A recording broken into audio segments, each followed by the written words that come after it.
this nation that you can't buy, borrow, or steal, and that's time. And you gave your time this morning, and I know many of you give your time every day. So thank you. Mr. Mayor, thank you, sir, for blessing us with your presence. Safe travels to Munich. I'll be there right behind you if you need help. Sure. I don't know if you'll still be in country, but I'll come to your rescue at any time. For all the folks in the room that touch the lives of our soldiers and veterans, I know Isabella already went around the room and acknowledged you. Thank you for what you do. I am gonna share my little story, but before I do that, I would acknowledge Isabella and Beth, because we put together a great week of community service, helping our soldiers, giving back, and acknowledging the 250th anniversary of our Army. So let's give them a big round of applause.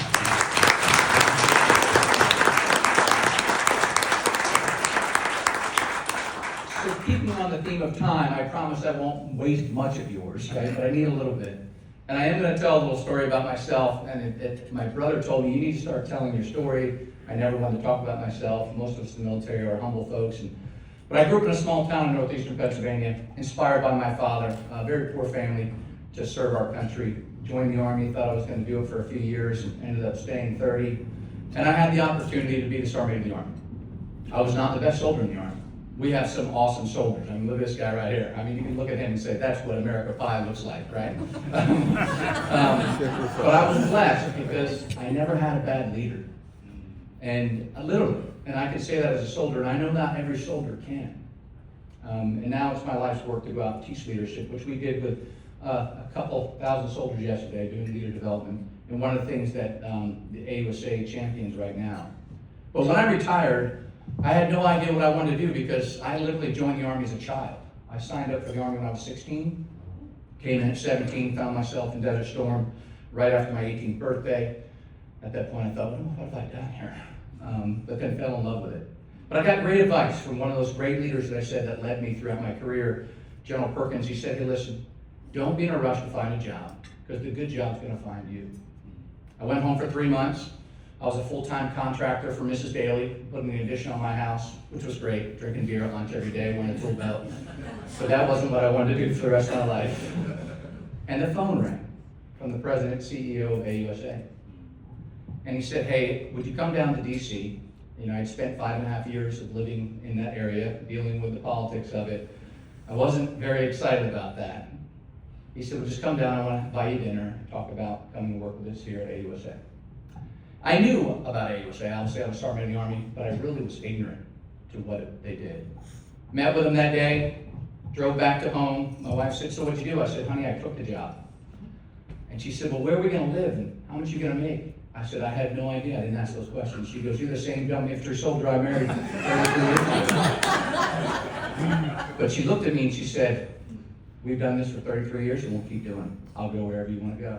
And she knew about AUSA too. But when I really figured out what AUSA was, after I joined the executive team as the vice president for Institute of Soldier Programs, I went on my first trip to our chapter. And then I felt really guilty of not really understanding the power and importance of what really happened in AUSA. And we have a beautiful headquarters. I'm going to give you a quick update on what we did in the last year up there. And it is a great institution. We have a core faculty. They're not very big. I mean, it's 85 folks. But the lifeblood of this institution is spread around the world in our 122 chapters across 7 regions. And when you go out and see the passion, the behind the scenes without, glamorification, without awards, the passion of people who volunteer, who many of which never served, some of them served in other services, but just great community leaders. People like the Chamber of Commerce, our veterans people, our community leaders.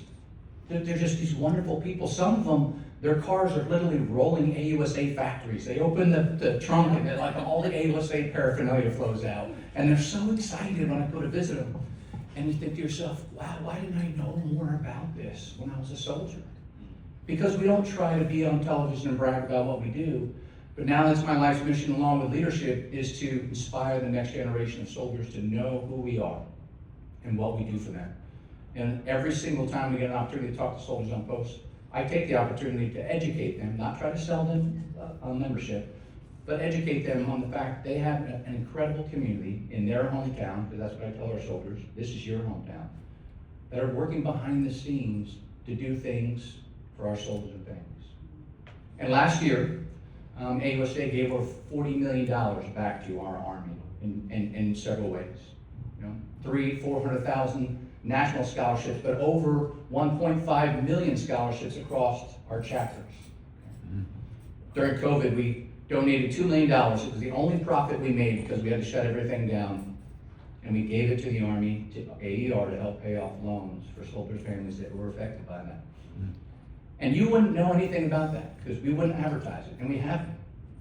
But it's the incredible work that's done in hometowns of America for our soldiers like you're doing here every day. So I'm going to ask you for one thing, is keep doing it, please. And find other people that want to help too. These ladies do a wonderful job, but as many people mentioned in the room today, AUSA, and we are the largest military service organization in the United States with over 1.8 million members now. But we can't do it alone. We honestly can't. We can only touch the lives of a few people, but with community support and collaboration, because there is no competition in this room between AUSA and any other organization that wants to support our soldiers and families. We want to partner, we want to grow, and we want to inspire other people to help our soldiers. Fill the gaps and seams for our Army to create a great space for soldiers to want to come to and stay with their families. And the association is proud to have served 75 years this year. Born by the Army, along with the 250th birthday of the United States Army, we're proud to say that we are still standing strong and growing every single year. I had the opportunity to celebrate the 250th birthday of our Army in its birthplace at Philadelphia. We supported the Army in DC. We were one of the large sponsors, but we were the key sponsor in Philadelphia. Got a lot of AR comments from that. When it rains, people don't like to be outside if you're not a soldier. But it's okay, we got a lot of things to fix. We have 250 years to figure it out, right? So for the next one, 500. But it's just inspiring to see everybody across this nation come together collectively in small town communities like this, be supported by so many folks for an organization that humbly gives back and serves. What I say is our nation's credentials. The men and women who are willing to sacrifice their lives, leave their hometowns and go to other ones, and put their lives on hold to defend the great American idea that we're going to celebrate at the 250th next year, because our Army is a year older than this nation itself. But thank you for your time. I'll give some back to you now. And please continue to give your time and support this great team here and collaborate to give back to our community, because even though most soldiers like me were ignorant to the fact that the great work you do, it makes a difference. God bless you.